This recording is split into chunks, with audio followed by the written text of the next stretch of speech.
अस्सलाम वालेकुम दोस्तों, उम्मीद है आप सब लोग खैरियत से होंगे। आज की इस वीडियो में मैं बात करूंगा डिविडेंड्स के बारे में। डिविडेंड्स क्या होते हैं, डिविडेंड्स को कलेक्ट कैसे करते हैं, डिविडेंड्स के ऊपर टैक्स कितना होता है और कंपनीज जो है वो डिविडेंड्स किस तरह पे करती हैं और किस टाइम पे करती हैं। लोग मेरे से पूछते रहते हैं इसके बारे में, डिविडेंड इनकम के बारे में, और लोगों को अमूमन इसकी इतनी ज़्यादा अंडरस्टैंडिंग नहीं होती, लोगों को इसका कॉन्सेप्ट क्लियर नहीं होता। तो मैं आपको इस वीडियो में बताऊंगा कि आपने ये डिविडेंड्स के ऊपर काम कैसे करना है, कैसे डिविडेंड्स आपने कलेक्ट करने हैं।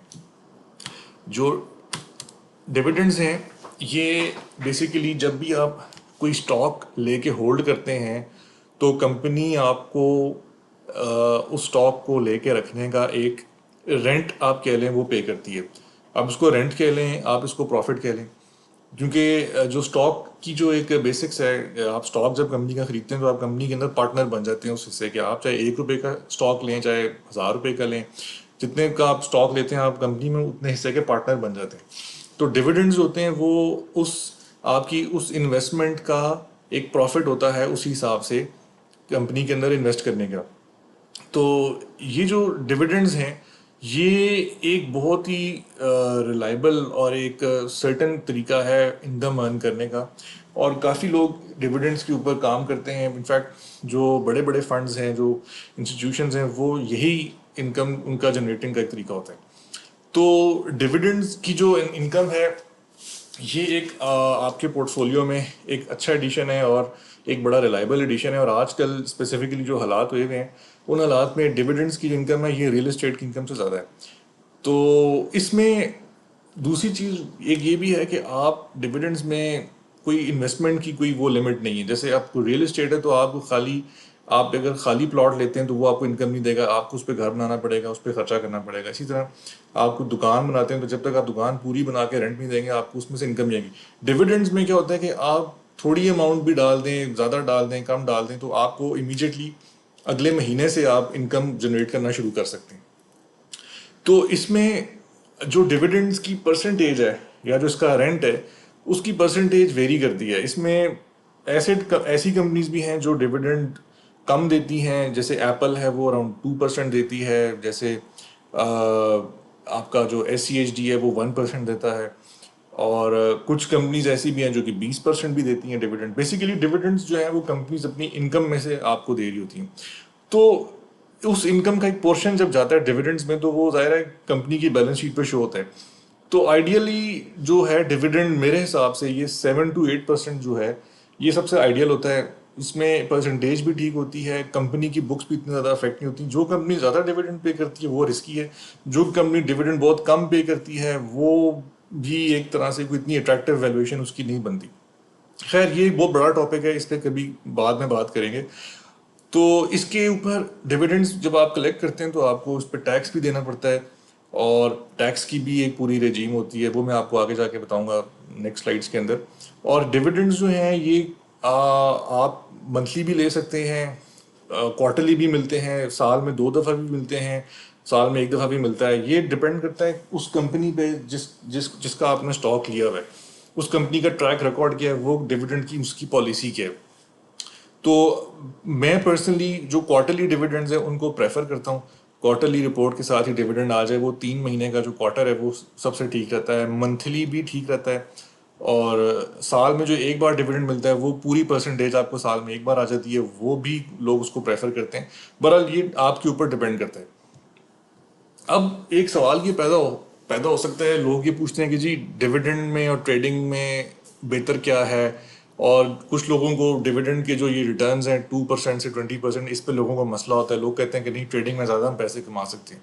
देखें, ट्रेडिंग मैं खुद पिछले कोई 10 साल से अब ट्रेडिंग कर रहा हूँ, और मेरा एक्सपीरियंस 10 सालों का ये है कि ट्रेडिंग बहुत ज़्यादा रिस्की होती है। ट्रेडिंग में आप नहीं एंटिसिपेट कर सकते। आज आप एक स्टॉक लेते हैं कि कल वो ऊपर आएगा, नीचे जाएगा, वो अगले 6 महीने 1 साल तक वहीं घूमता रहेगा अपनी जगह पे। मतलब ट्रेडिंग बहुत रिस्की है। ट्रेडिंग के अंदर मार्केट को बीट करना इंतहाई मुश्किल है। मार्केट के अंदर अब बहुत बड़े बड़े फंड्स हैं, मार्केट में एल्गोरिदम्स हैं, और मार्केट न्यूज़ पे मूव कर रही होती है। तो अब एक एक रिटेल ट्रेडर जो होता है, छोटा ट्रेडर जो है, इवन जो बड़े फंड्स हैं, अब उनके लिए भी मार्केट को बीट करना या टाइम करना वो बड़ा मुश्किल है। और स्टेटिस्टिकली भी अगर आप देखें तो जो ट्रेडिंग जो लोग करते हैं वो अमूमन फंस जाते हैं किसी न किसी टाइम पे। वो लोग जो है ना मार्केट के अंदर स्टक हो जाते हैं, फिर वो उनका कैपिटल फंस जाता है और वो 2-3 साल तक फंसे रहते हैं, फिर वो निकलते हैं। तो ट्रेडिंग जो है ये रिस्की है। ऑन दी अदर हैंड जो डिविडेंड्स हैं, कम से कम डिविडेंड्स में एक आपको गारंटी होती है इनकम की। आपको पता है कि एक कंपनी पिछले 15-20-30 साल से डिविडेंड्स अगर दे रही है और क्वार्टरली दे रही है तो वो अगले साल भी देगी, उससे अगले साल भी शायद देगी। तो डिविडेंड्स में एक आपको सेंस ऑफ सर्टेनिटी है, एक आपको गारंटी है इनकम की, जो कि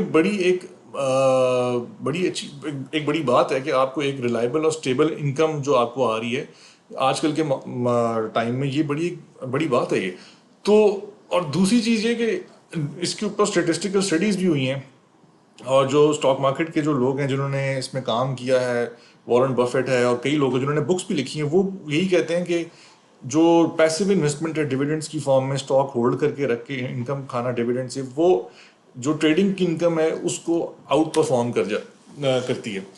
जो ट्रेडिंग जब आप करते हैं तो आप मार्केट के अंदर रिसेशंस आ रहे होते हैं, मार्केट डाउन हो रही होती है, मार्केट में डंप्स आते हैं, लेकिन जो डिविडेंड्स है उनकी इनकम मोर और लेस स्टेबल आपको मिल रही होती है। मैं आपको आगे जाके दिखाऊंगा कंपनीज ऐसी हैं जो कि 40-50 साल से डिविडेंड्स दे रही हैं, और वो इवन रिसेशंस में भी, जब मार्केट डाउन थी तब भी वो डिविडेंड्स देती नहीं थी।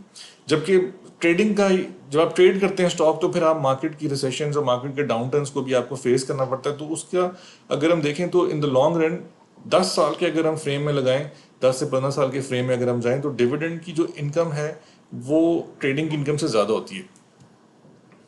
अब अगला सवाल ये होता है कि आपने डिविडेंड लेना किस तरह है। अच्छा, डिविडेंड जो होता है ये कंपनीज अनाउंस करती हैं अपनी क्वार्टरली रिपोर्ट्स के साथ। अमूमन जो है कंपनीज की एक क्वार्टरली रिपोर्ट आती है, फिर साल की एक रिपोर्ट आती है। तो जो कंपनीज डिविडेंड्स पे करती हैं वो हर क्वार्टरली रिपोर्ट में जब अपने रिजल्ट शो करती हैं तो वो डिविडेंड भी अनाउंस कर देती हैं। तो जब वो क्वार्टरली रिपोर्ट आती है तो उस रिपोर्ट के अंदर डिविडेंड की एक डेट मेंशन की होती है, उसे एक्स डेट बोलते हैं। ये मैं आपको आगे जाके समझाऊंगा एक्स डेट, पे डेट और रिपोर्ट डेट का कि क्या फ़र्क है। सिंपल सी बात है, सिंपल सी इसका कॉन्सेप्ट ये कि एक्स डेट वो डेट होती है जिसमें स्टॉक होल्डर के पास वो स्टॉक होना चाहिए, तो उसको डिविडेंड मिल जाता है। वो जब बुक्स उसकी ओपन होती हैं, जब वो रजिस्ट्रार के पास लिस्ट जाती है, तो उस एक्स डेट वाले दिन आपका नाम उस रजिस्ट्री में होना चाहिए। फॉर एग्जांपल, एक कंपनी है ABC, उसकी आज रिपोर्ट आई है 16 जुलाई को, और वो डिविडेंड उसने अनाउंस किया है $1 का। तो वो एक्स डेट हो सकता है कि कह दे 30 जुलाई। तो 30 जुलाई के दिन आपके पास वो स्टॉक आपके अकाउंट में होना चाहिए, ठीक है। तो जब आपकी एक्स डेट आपका नाम कंफर्म हो जाता है, तो फिर उसके कुछ दिनों बाद पे डेट पे आपको वो डिविडेंड जो है आपके ब्रोकरेज अकाउंट में क्रेडिट हो जाता है। तो इसमें एक चीज़ ये भी आपको ध्यान रखना पड़ेगा कि डिविडेंड्स पे आपको टैक्स भी देना पड़ता है। तो जो मैं डिविडेंड्स इनमें काम कर रहा हूँ वो PSX के भी हैं डिविडेंड स्टॉक्स जो मैंने होल्ड किए हुए हैं, और नैस्डैक के भी होल्ड किए हुए हैं, कुछ इंटरनेशनल स्टॉक्स भी मेरे पास हैं। तो PSX पे तो 30% टैक्स है अगर आप नॉन फाइलर हैं, और 15% है अगर आप फाइलर हैं। जो US के स्टॉक्स हैं उन पे सीधा सीधा फ्लैट 30% टैक्स है डिविडेंड्स की इनकम पे। जबकि एक इंटरेस्टिंग चीज़ ये है कि अगर आप कुछ इंटरनेशनल स्टॉक्स को ओन करते हैं जो कि नैस्डैक पे ट्रेड होते हैं, जैसे वोडाफोन है, जैसे ताइवान सेमीकंडक्टर है, और कई किस तरह की कंपनीज हो रहे हैं, तो उनकी डबल टैक्सेशन ट्रीटीज होती हैं, जिसकी वजह से जो US स्टॉक का जो एक होता है इन्वेस्टर, उसको कुछ टैक्स की रिबेट मिल जाती है। तो समटाइम्स कुछ कंपनीज के टैक्स जो है dividend pay as low as 0% भी मैंने देखे हैं, और अप टू 10% भी होते हैं।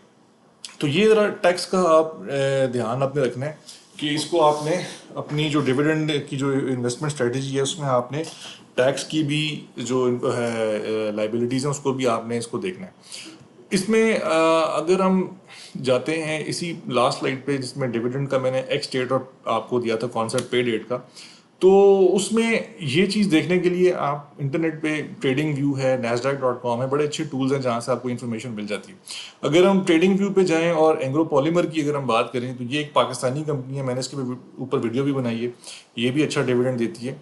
तो अगर हम इसकी बात करें तो हम देखते हैं कि ये इस साल 2024 में एक डिविडेंड पे कर चुका है, और 2023 में इसने 4 डिविडेंड्स पे किए, मतलब क्वार्टरली डिविडेंड उसने दिया है। 2022 में भी देखें उसने क्वार्टरली डिविडेंड्स पे किए हैं। इस तरह से हम इसका रिकॉर्ड चेक कर सकते हैं। और हम जो मैं आपको बात कर रहा था एक्स डेट की, तो जो उसका आखिरी डिविडेंड आया है वो 19 मार्च की एक्स डेट थी, यानी जो स्टॉक होल्डर्स जिनके पास 19 मार्च को ये ईपीसीएल का स्टॉक था उनको ये डिविडेंड मिला। तो रिकॉर्ड डेट वो होती है जिसके अंदर वो एक्स डेट वाली की लिस्ट को रिकॉर्ड कर लेते हैं, और फिर 3 अप्रैल को ये पेमेंट हो गई थी, लोगों के अकाउंट में पैसे आ गए थे। और डिविडेंड की अमाउंट ये थी, ये डिविडेंड पर शेयर है। सपोज अगर आपके पास 1 लाख शेयर हैं तो आपका जो डिविडेंड बना था वो तकरीबन 1 लाख बना, उस पर टैक्स कट के आपको 85,000 या डिपेंडिंग क्या फाइलर है या नॉन फाइलर है वो आपके अकाउंट में क्रेडिट हो गया था। तो इसी तरह ये आप इसका सारा प्रीवियस ट्रैक रिकॉर्ड चेक कर सकते हैं।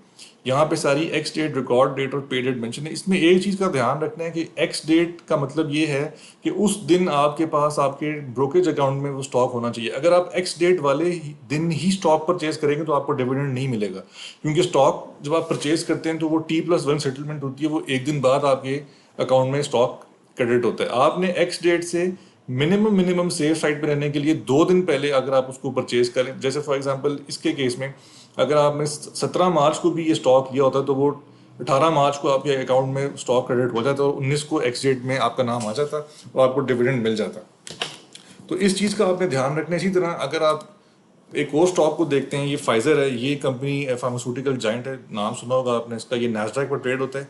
और फाइजर जो है ये मैं इसके अंदर भी मैंने कुछ इन्वेस्टमेंट की हुई है, और ये फाइजर जो है ये ऑलमोस्ट कुछ 40 साल से डिविडेंड दे रहा है। इसकी अगर आप हिस्ट्री निकाल के देखें तो ये ऑलमोस्ट 1978 से शायद दे रहा है डिविडेंड, 1987 से देखें ये डिविडेंड दे रहा है, बल्कि इससे पहले से दे रहा है।